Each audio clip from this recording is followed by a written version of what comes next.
말씀은 사무엘하 14장 1절에서 11절까지의 말씀입니다. 수리아의 아들 요압이 왕의 마음이 압살롬에게로 향하는 줄 알고 드고아의 사람을 보내 거기서 지혜로운 여인 하나를 데려다가 그에게 이르되 청하건대 너는 상주가 된 것처럼 상복을 입고 기름을 바르지 말고 죽은 사람을 위하여 오래 슬퍼하는 여인같이 하고 왕께 들어가서 그에게 이러이러하게 말하라고 요압이 그의 입에 할 말을 넣어주니라. 드고아 여인이 왕께 아랠 때에 얼굴을 땅에 대고 엎드려 이르되 왕이여 도우소서 하니 왕이 그에게 이르되 무슨 일이냐 하니라. 대답하되 나는 진정으로 과부니이다. 남편은 죽고 이 여종에게 아들 둘이 있더니 그 둘이 들에서 싸우나 그들을 말리는 사람이 아무도 없으므로 한 아이가 다른 아이를 쳐 죽인지라. 온 족속이 일어나서 당신의 여종 나를 핍박하여 말하기를 그의 동생을 쳐 죽인 자를 내놓으라.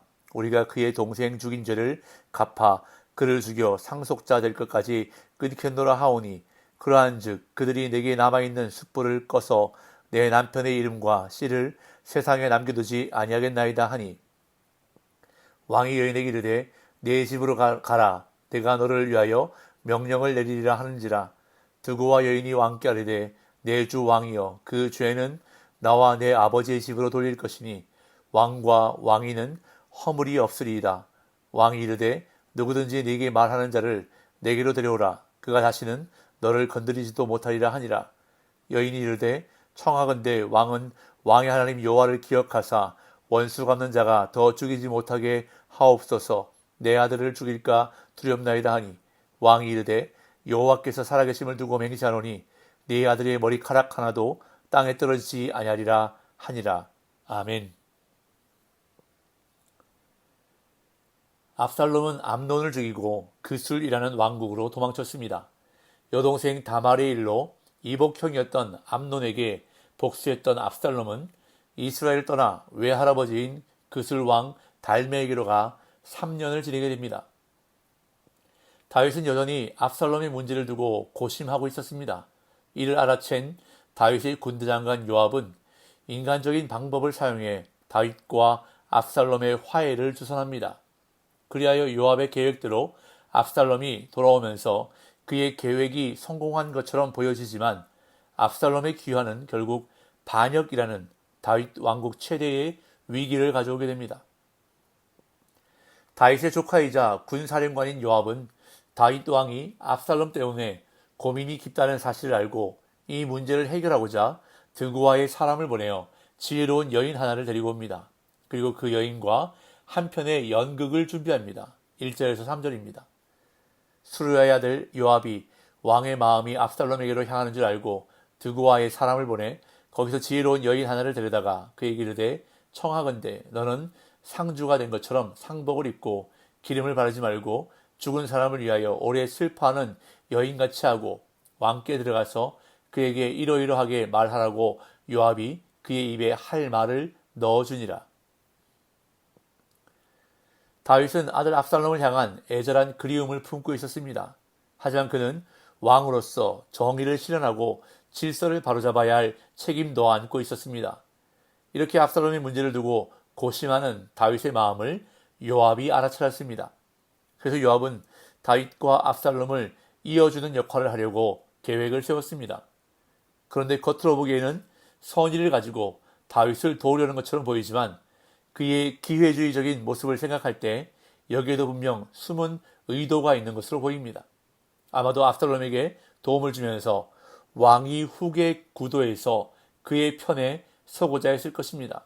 만약 압살롬을 돌아오게 해서 후에 왕이 된다면 압살롬으로부터 공로를 인정받게 될 것이라고 계산한 것입니다. 사실 압살롬은 자신의 형을 죽인 살인자였고 자기가 한 악한 일을 회개하지도 반성하지도 않았습니다. 그런 압살롬을 다시 돌아오게 하는 것이 과연 하나님의 뜻에 합당한지 따져보는 것은 너무도 중요한 일이었습니다.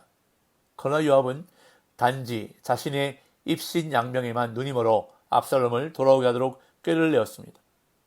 드고아의 사람을 보내어 지혜로운 여인 한 명을 데리고 오게 했습니다. 드고아는 요압의 고향이었을 것으로 추정되고 여기서 말하는 지혜는 일반적으로 생각하는 영리함이나 슬기로움보다는 이어지는 문맥으로 보아 지어낸 이야기를 잘 연기하는 기술을 뜻하는 것으로 보여집니다. 요압은 그 여인과 한편의 연극을 준비하는데 여인에게 상주가 된 것처럼 상복을 입고 기름을 바르지 말고 죽은 사람을 위하여 오래 슬퍼하는 여인같이 연기하라고 지시합니다. 그리고 다윗 왕에게 가서 할 말까지 알려주었습니다. 연기를 지도하고 대사까지 숙지시킨 것입니다. 그리하여 그 여인은 요압이 지시한 대로 다윗 왕 앞에서 명연기를 펼칩니다. 4절에서 6절.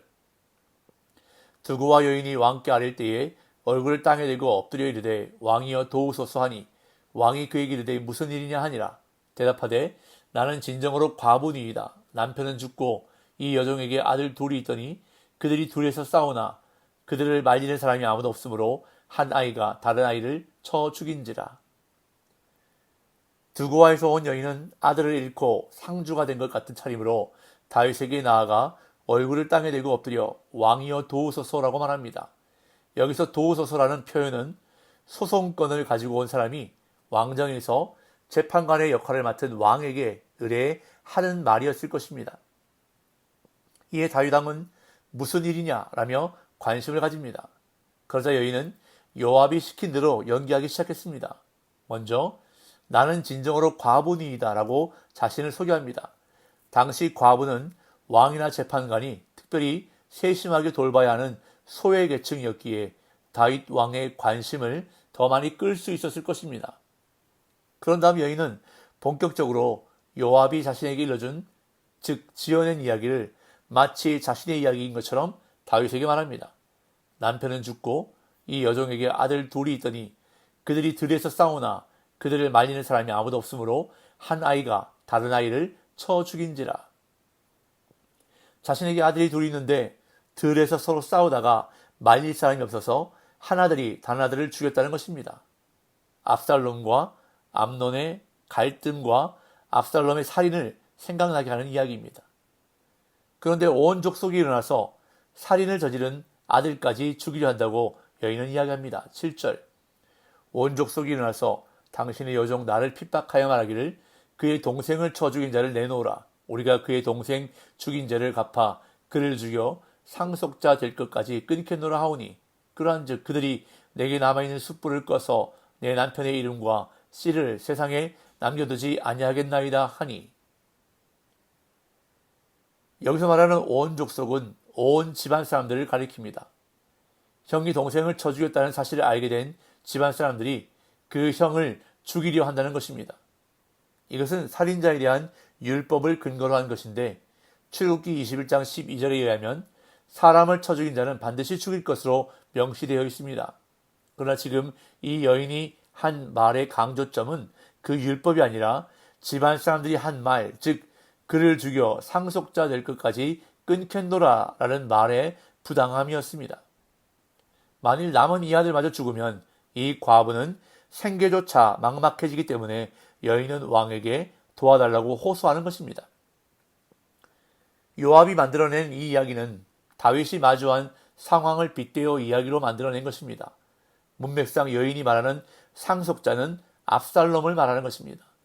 요압은 이 일을 꾸미면서 다윗이 이 이야기를 들으면 여인의 상황에 공감할 것임을 예상했습니다. 정의라는 이름하에 부모와 자식 관계를 비인격적으로 깨뜨리려는 사람들의 행태를 들으면서 다윗이 분명 이 여인을 위한 인륜적 판결을 내릴 것이라 요압은 예상했던 것입니다. 여인의 이야기를 다 들은 다윗은 일단 집으로 돌아가 있으라고 말합니다. 8절에서 10절. 왕이 여인에게 이르되 내 집으로 가라. 내가 너를 위하여 명령을 내리라 하는지라. 두고와 여인이 왕께 아뢰되 내 주 왕이여 그 죄는 나와 내 아버지의 집으로 돌릴 것이니 왕과 왕위는 허물이 없으리이다. 왕이 이르되 누구든지 네게 말하는 자를 내게로 데려오라. 그가 다시는 너를 건드리지도 못하리라 하니라. 여인의 이야기를 다 들은 다윗은 곧바로 판결하지 않고 일단 집으로 돌아가 있으라고 말합니다.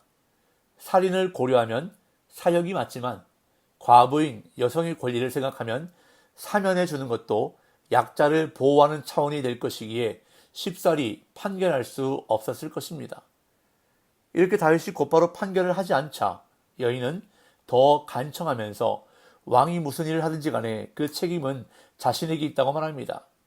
여인은 자신의 목적을 성취하기 위해 끈질기게 다윗의 마음을 돌려놓으려 한 것입니다. 이 다윗은 누구든지 네게 말하는 자를 내게로 데려오라. 그가 다시는 너를 건드리지도 못하리라 라고 말하며 여인의 집안 사람들이 더는 여인을 괴롭히지 못하도록 하겠다고 말해주었습니다. 그러자 여인은 살인한 자기 아들에 대해서도 판결해 주기를 요청했습니다. 11절 여인이 이르되 청하건대 왕은 왕의 하나님 여호와를 기억하사 원수 갚는 자가 더 죽이지 못하게 하옵소서. 내 아들을 죽일까 두렵나이다 하니 왕이 이르되 여호와께서 살아계심을 두고 맹세하노니 네 아들의 머리카락 하나도 땅에 떨어지지 아니하리라 하니라. 여인이 살인한 자기 아들에 대한 건도 판결해 주기를 요청하자 다윗은 여호와께서 살아계심을 두고 맹세하면서 남은 아들도 지켜주겠다고 판결했습니다.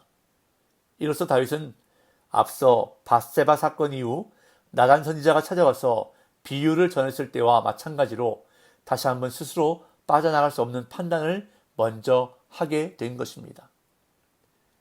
다윗의 이 판단은 지극히 인간적인 생각에서 비롯된 것으로 하나님의 뜻과는 무관한 섣부른 판단에 불과했습니다. 당시 다윗은 극심한 갈등을 겪으면서도 하나님께 뜻을 구하지 않았습니다. 그랬기에 하나님의 말씀과 멀어진 다윗은 지극히 인간적인 생각만을 지닌 채로 자신을 이용하려는 요압의 관계에 쉽게 넘어갔던 것입니다. 삶에서 이런 문제를 만났을 때 자신의 판단력에 의존해서는 안 됩니다. 고민과 갈등이 깊어질 때 하나님을 향한 기도와 간구가 더더욱 깊어져야 하는 것입니다. 오늘 이 하루도 나의 판단력에 의존하지 않고 하나님의 뜻을 구하며 하나님의 때를 기다릴 줄 아는 저와 여러분들이 되시기를 간절히 소망합니다. 그리하므로 하나님보다 앞서지 않고 하나님의 뜻 따라 살아가는 복된 날 되시기를 예수님의 이름으로 축복합니다.